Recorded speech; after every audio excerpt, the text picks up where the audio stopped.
अरे छात्रों, आपको कल पोटेशियम डाइक्रोमेट के बारे में बताया था।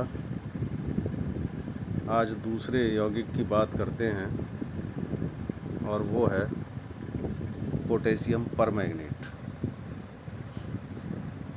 पोटेशियम परमैंगनेट को प्राप्त करने के लिए MnO2 को क्षारीय धातु ऑक्साइड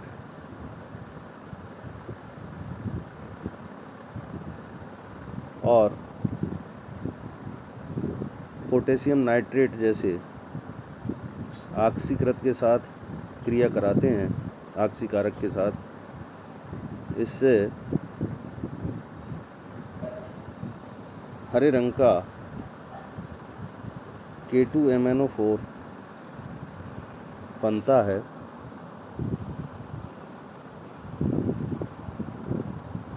इस K2MnO4 को हम पोटेशियम मैग्नेट कह रहे हैं। पोटेशियम परमैंगनेट में इसे बदलने के लिए जल में घोला जाता है और फिर उससे प्राप्त करने के दो तरीके हैं। एक तो ये तरीका है कि उसमें कार्बन डाइऑक्साइड, क्लोरीन या ओजोन को प्रवाहित करा दें विलयन के अंदर। दूसरा तरीका ये है कि एक विद्युत अपघटनी सेल में इसे भरकर हम विद्युत अपघटन कराएं तो K2MnO4 ये टूट जाएगा दो प्रकार के आयनों में। एक पोटेशियम आयन देगा, दूसरा MnO4 -2 चार्ज ये आयन देगा। और ये वाले आयन मैग्नेट आयन क्षारीय विलयन में ऑक्सीकृत होकर के एनोड पर एक इलेक्ट्रॉन देकर MnO4 -1 चार्ज में कन्वर्ट हो जाएंगे और विलयन का रंग हरे से पर्पल कलर हो जाएगा।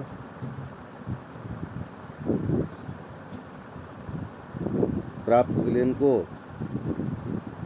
सांद्रित करके क्रिस्टलीकरण द्वारा MnO4 के क्रिस्टल प्राप्त कर लेते हैं। तो इस तरीके से पोटेशियम परमैंगनेट प्राप्त हो जाता है। अब बात आती है इसके फिजिकल प्रॉपर्टी की। MnO4 गाढ़े बैंगनी रंग का क्रिस्टलीय ठोस है जो ठंडे जल में कम घुलता है। गर्म जल में इसकी विलेयता ज़्यादा होती है।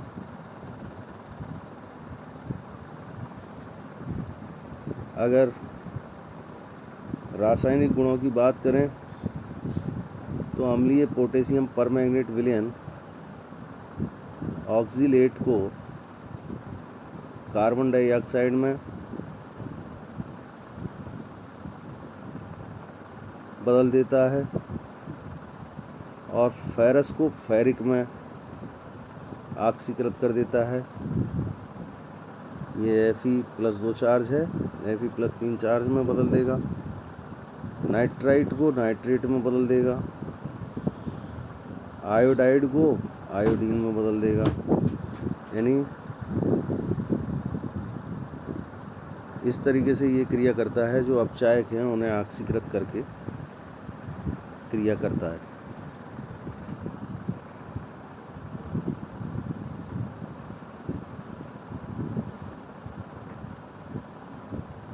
अगर हम परमैंगनेट के मैग्नेट, मैंगनीज डाइऑक्साइड और मैंगनीज लवणों में अपचयन की अर्धक्रियाओं को देखें तो ये अर्धक्रियाएँ होती हैं।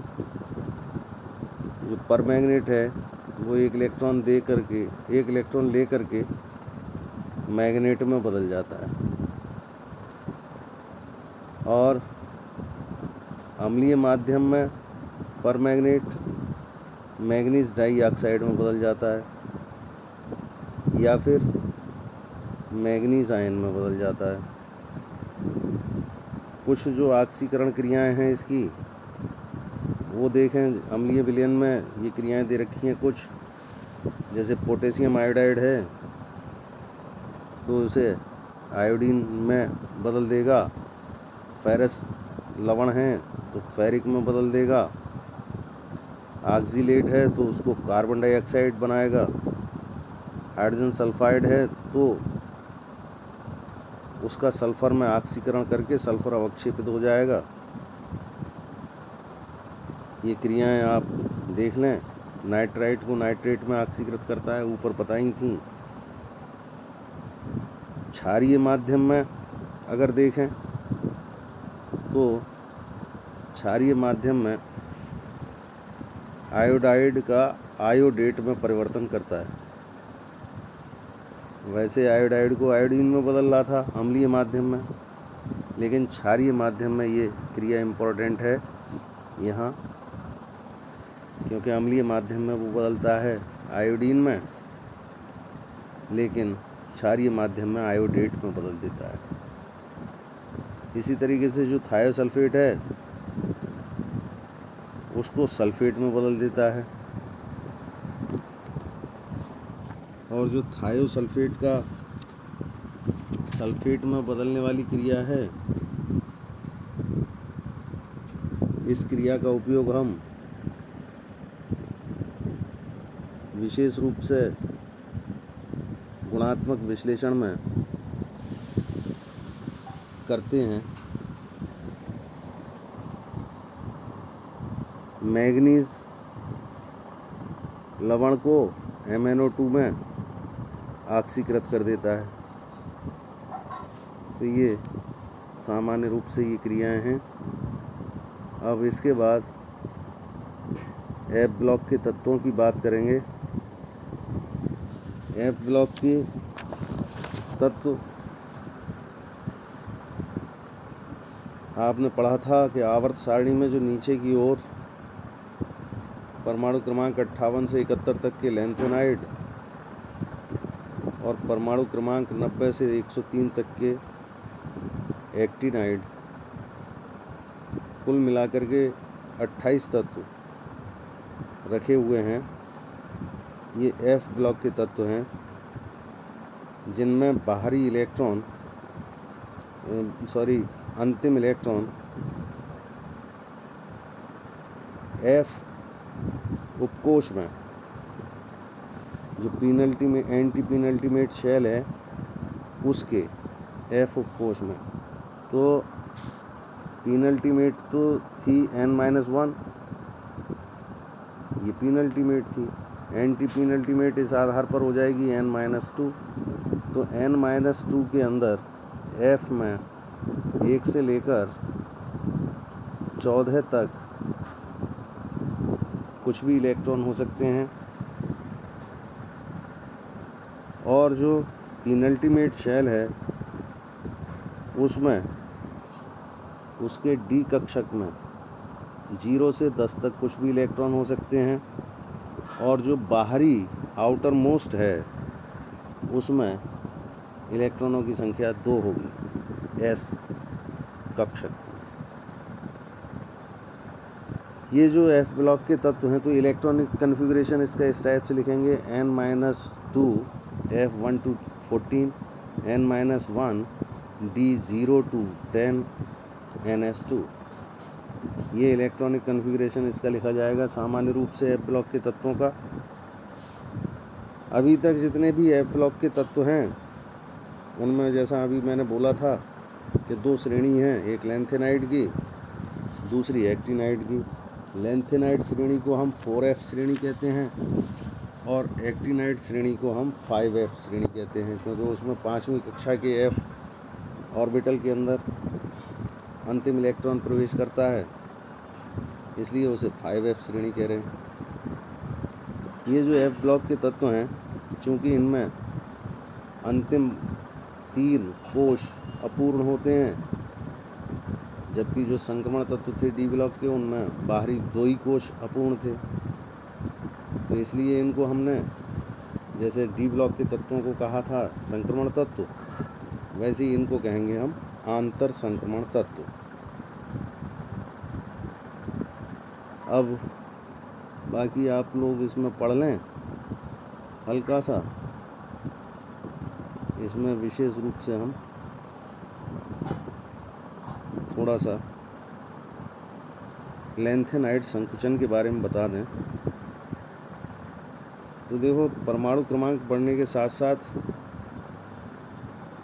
जैसे जैसे परमाणु क्रमांक बढ़ता है, वैसे वैसे परमाणु और आयनिक त्रिज्याओं के मान घटते जाते हैं।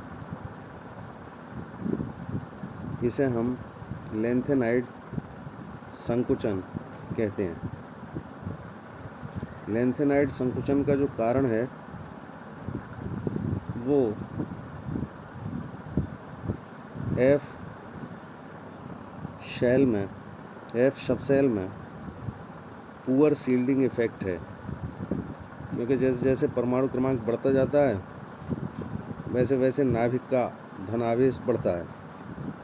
चूँकि F कोश के इलेक्ट्रॉनों का परिरक्षण प्रभाव दुर्बल होता है, इसलिए जो बाहरी कोश होता है उसके इलेक्ट्रॉनों पर आकर्षण बल बढ़ जाता है, और परिणाम ये होता है कि उसका आकार घट जाता है। फलस्वरूप परमाणु त्रिज्या या आयनिक त्रिज्या भी घट जाती है। इस लैंथेनाइड संकुचन का इसी के कारण, लैंथेनाइड संकुचन के कारण ही लैंथेनाइड श्रेणी में विद्युत ऋणात्मकता और ऑक्सीकरण विभव, इन दोनों के मान भी थोड़े से कम होते चले जाते हैं, और इसी के कारण लैंथेनाइडों के रासायनिक गुण लगभग एक जैसे आपको दिखाई देंगे। और रासायनिक गुणों में ऐसी समानता होने के कारण इन लैंथेनाइडों को एक दूसरे से अलग करना भी कठिन होता है। इसलिए इन्हें अलग करने के लिए हम एक विशेष प्रकार की विधि, आयन एक्सचेंज मेथड, जिसे आयन विनिमय विधि कहते हैं, उसको अपनाते हैं। लैंथेनाइड के उपयोगों की बात करें तो बहुत से उपयोग हैं। जो लैंथेनाइड की मिश्र धातु होती है उसे हम मिश मेटल कहते हैं, MISCH, मिश मेटल। लैंथेनाइड की जो मिश्र धातु है उसको एक स्पेशल नाम दे रहे हैं हम, मिश मेटल।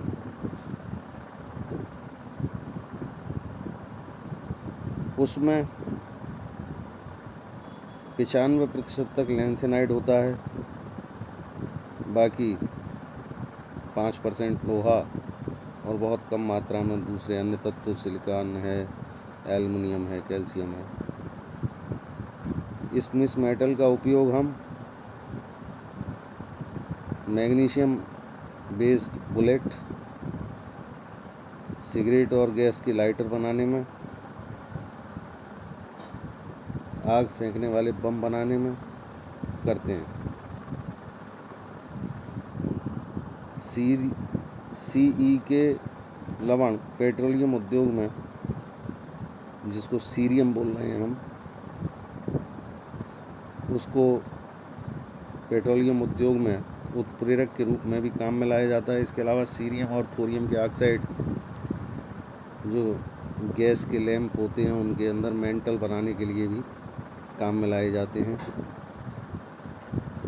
और सीरियम का ऑक्साइड अल्ट्रा वायलेट रेडिएशन को एब्जॉर्ब करता है, इसलिए इसको ऊष्मा शोषी कांच बनाने में भी सीरियम ऑक्साइड C2O3 का उपयोग करते हैं। तो ये थोड़ा सा पढ़ लें आप। सभी चांदी की तरह श्वेत और नरम धातुएं होती हैं ये।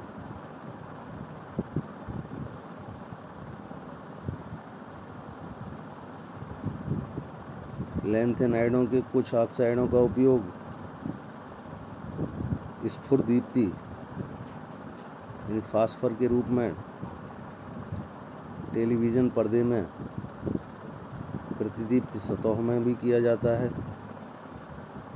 ये पढ़ लें। कल ये एक्टिनाइड बताएंगे आपको।